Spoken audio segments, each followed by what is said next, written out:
ओम शांति। मैं रीता कश्यप, आप सबका स्वागत है मेरे चैनल पर। और मैं शाम को ब्रह्मा कुमारी जा रही हूँ। मैं सुबह नहीं जा पाई थी क्योंकि मेरी ना कुछ ऐसी प्रॉब्लम आ गई थी जिसकी वजह से मैं चल नहीं पा रही थी और लेट नहीं पा रही थी, उठ नहीं पा रही थी। मुझे ये प्रॉब्लम कल से हो गई थी कि मेरे ना कहते हैं वो चनका, आप जानते होंगे, वो आ गया था मेरी कमर में। अभी भी है, दर्द है, तो जिसकी वजह से मुझे झुकना, चलना और बैठने की बड़ी दिक्कत होती। और मैं ब्रह्मा कुमारी जाती तो वहाँ नीचे बैठना पड़ता है, तो मैं नीचे नहीं बैठ पाती। वैसे तो मैं बैठ जाती हूँ, लेकिन मैं नीचे बैठती तो मेरे बहुत दर्द होता, फिर मुझे उठना मुश्किल हो जाता, मैं नहीं जा पा रही थी। तो मैं इसी कारण मैं आज सुबह ब्रह्मा कुमारी नहीं गई और मैंने दवाई वगैरह लगवाई है और थोड़ा सा मुझे आराम आया, फ़र्क आया है। तो इसी वजह से मैं शाम को जा रही हूँ ब्रह्मा कुमारी। और आज मेरे साथ कोई भी नहीं है, देखो मैं अकेली जा रही हूँ। अभी तो मेरे हस्बैंड का फ़ोन आया, वो कह रहे थे कि मैं तुम्हें छोड़ दूँगा अगर मेरे को टाइम मिलता है, नहीं तो फिर मुझे आज अकेले ही जाना है।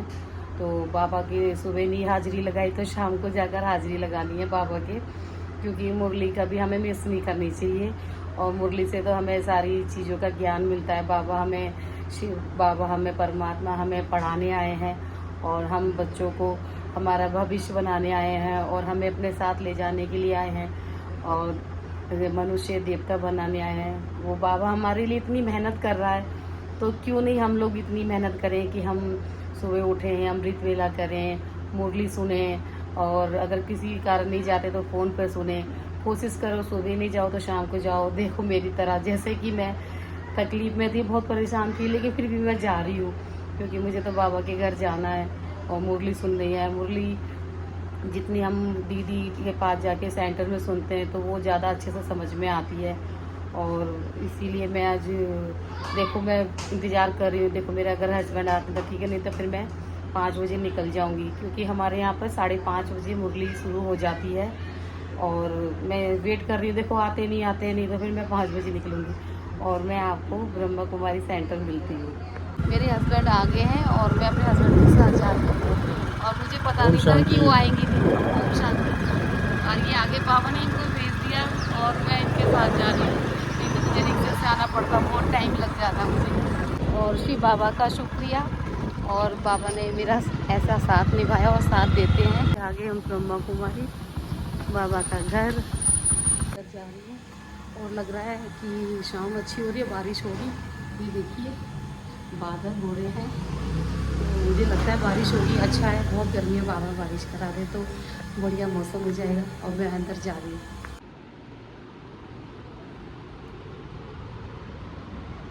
ये देखिए अभी कोई नहीं आया है।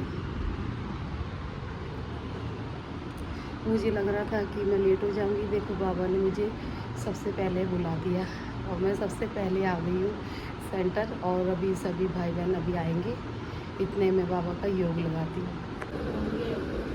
कि गॉड इज वन, यही गोल्डन एज की स्मृति है। सावन का नहीं, स्वयं के शक्ति रूप को प्रत्यक्ष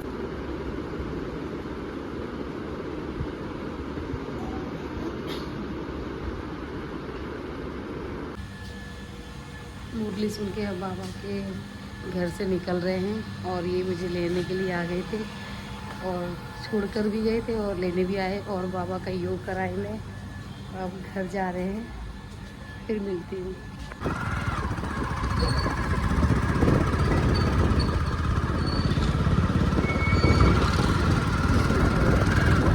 घर पर आ चुकी हूँ और आज की मुरली में बाबा ने बताया हमें स्वयं को आत्मा समझना चाहिए, क्योंकि शिव बाबा परमात्मा हमें पढ़ाने आए हैं। अगर हम अपने को आत्मा नहीं समझेंगे तो हमारा बाबा से योग नहीं लगेगा। जिसने भी जास्ती भक्ति करी है तो वो ही बाबा का ज्ञान पाएगा, और जिसने भक्ति नहीं करी है तो उसको बाबा का ज्ञान जल्दी से नहीं मिलेगा। जो पूजा पाठ जो हमने भक्ति मार्ग में किया है, तो उसके बाद हमें शिव बाबा पढ़ाने आए हैं, तो हम बाबा के पास आए हैं। जब हम बाबा से योग लगाते हैं तो हमें स्वयं को आत्मा समझना चाहिए। जब भी हमारा बाबा से योग लगेगा और माया हमारा योग को तोड़ेगी, हमें माया मतलब बाबा से योग नहीं लगने देगी। माया 5 विकार होते हैं, जो हमें बाबा ने बताए हैं। और बाबा ने ये भी कहा है जैसे कि हमारा किसी में मोह होता है या किसी चीज़ में हमारा मन फंसा रहता है, तो वो भी एक माया है। अगर हम यहाँ बैठे हम सोच रहे हैं कि हमारा वहाँ पे क्या हो रहा होगा, घर पे हम वहाँ पर जाएंगे, ये करेंगे वो करेंगे, तो ये भी एक तरह की माया है जो हमारे मन को बाबा के योग में लगने से रोकती है।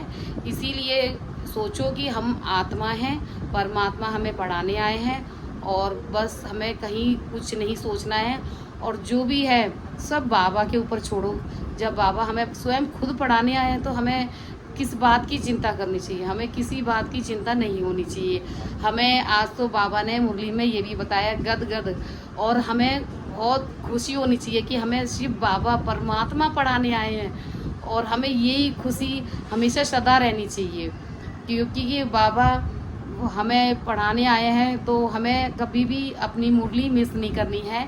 कहते हैं कि मुरली मिस करेंगे तो हमारा बाबा से योग भी कम लगेगा, और हम बाबा से किस तरह से योग लगाएंगे, हम बाबा से कैसे कनेक्ट होंगे। इसीलिए हमें रोज़ मुरली सुननी चाहिए। कोशिश करो कि हम बाबा के सेंटर पे जाके सुने, फ़ोन में सुने, लेकिन जो हमें सेंटर पे जाके जो मुरली सुनते हैं ना, तो वो ज़्यादा अच्छे से समझ में आती है और बाबा से हम योग लगा पाते हैं। और इसी तरह मैं बाबा के सेंटर जाती हूँ, सुबह नहीं जाती तो शाम को जाती हूँ, पर जाती ज़रूर हूँ। बस मेरा बाबा में ही मन लगा रहे। और मैं आपको आगे बताऊँगी मेरा को बाबा की लाइन में मैं कैसे आई थी, बस इतना ही बताऊँगी। मुझे मेरी नंद लेकर आई थी, उनका भी शुक्रिया और शिव बाबा का भी शुक्रिया जो मुझे इस मार्ग पे लेके आए, और मेरा तो पूरा जीवन ही बदल गया। मुझे किसी बात की चिंता नहीं रहती, हर समय मेरा बाबा। तो मुझे बहुत खुशी रहती है कि मैं किसी चीज़ की, मतलब सोचो कि होता था पहले भक्ति मार्ग में ये चिंता, ये कैसे होगा वो कैसे होगा, अब मुझे किसी बात की चिंता नहीं रहती। मैं हर समय खुश रहती हूँ, और सुबह नहीं जाती तो शाम को जाती हूँ। और आज मैं सुबह नहीं गई थी क्योंकि आपको मैंने बताया मेरे चन का आ गया था, जिसकी वजह से मैं चलने फिरने उठने बैठने में मुझे बहुत ज़्यादा तकलीफ हो रही। लेकिन मैंने कोशिश करा कि मैं सुबह नहीं तो शाम को बाबा के पास जाऊंगी, और मैं आपको कल के ब्लॉग में बताऊंगी कि मैं बाबा के लाइन में कैसे आई और परमात्मा ने मुझे कैसे ढूंढा, और मुझे कितना अच्छा फील होता है कि मेरी पूरी ज़िंदगी बदल दी बाबा ने। और बाबा के शुक्रिया, और आप लोग का भी शुक्रिया जो मुझे सपोर्ट करते हैं चैनल को। आप ऐसे ही मुझे सपोर्ट करना, रीता कश्यप को। और मैं आपको कल मिलती हूँ मॉर्निंग में, अगर मॉर्निंग में नहीं तो मैं आपको शाम को मिलूँगी। और जब तक के लिए ओम शांति।